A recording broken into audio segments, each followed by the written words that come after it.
പ്രശ്നമാണ് സാർ. കേരളത്തിന്റെ മുഖ്യമന്ത്രി ധനകാര്യമന്ത്രിയോട് നടത്തിയത് നമുക്കറിയട്ടെ.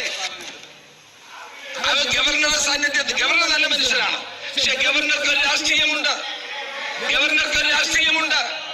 കേരളത്തിലെയും ഇന്ത്യയിലെയും ഗവർണർമാർ എപ്പോഴും ആ രാഷ്ട്രീയം ഉയർത്തിപ്പിടിക്കുന്നുണ്ട്. കേരളത്തിന്റെ മുഖ്യമന്ത്രി പറയണം, മിസ്റ്റർ ചീഫ് മിനിസ്റ്റർ നിങ്ങൾ പറയണം, എന്താണ് നിങ്ങൾ കേരളത്തിലെ കേന്ദ്ര ധനകാര്യമന്ത്രിയുമായിട്ട് എന്ത് ചർച്ച ചെയ്തു?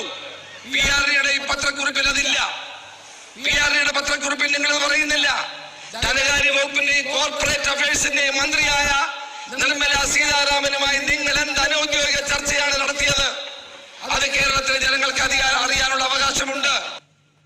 നിർമ്മല സീതാരാമനുമായി ചർച്ച നടത്തിയതിനു ശേഷം മുഖ്യമന്ത്രി പറഞ്ഞിട്ടുള്ള കാര്യം ഒരു നിവേദനം കൊടുക്കുവാനോ മറ്റുള്ള കാര്യങ്ങൾക്കോ വേണ്ടി ഒന്നുമല്ല കണ്ടത്. താൽക്കാലികമായിട്ടുള്ള ഒരു ബ്രേക്ക്ഫാസ്റ്റ് കൂടിക്കാഴ്ച മാത്രമാണ് നടന്നിട്ടുള്ളത്.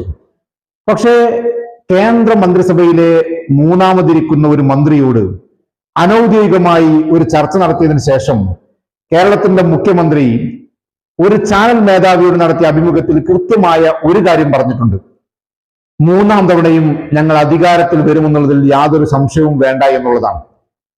ആ ധൈര്യം പിണറായി വിജയന് നിർമ്മല സീതാരാമനുമായി ചർച്ച നടത്തിയതിനു ശേഷം കിട്ടിയിട്ടുള്ള ഒരു ഊർജമാണ്. ആ ഊർജത്തിന്റെ രാഷ്ട്രീയത്തെക്കുറിച്ചാണ് ഇനി മതേതര കേരളം ചർച്ച ചെയ്യപ്പെടേണ്ടത്.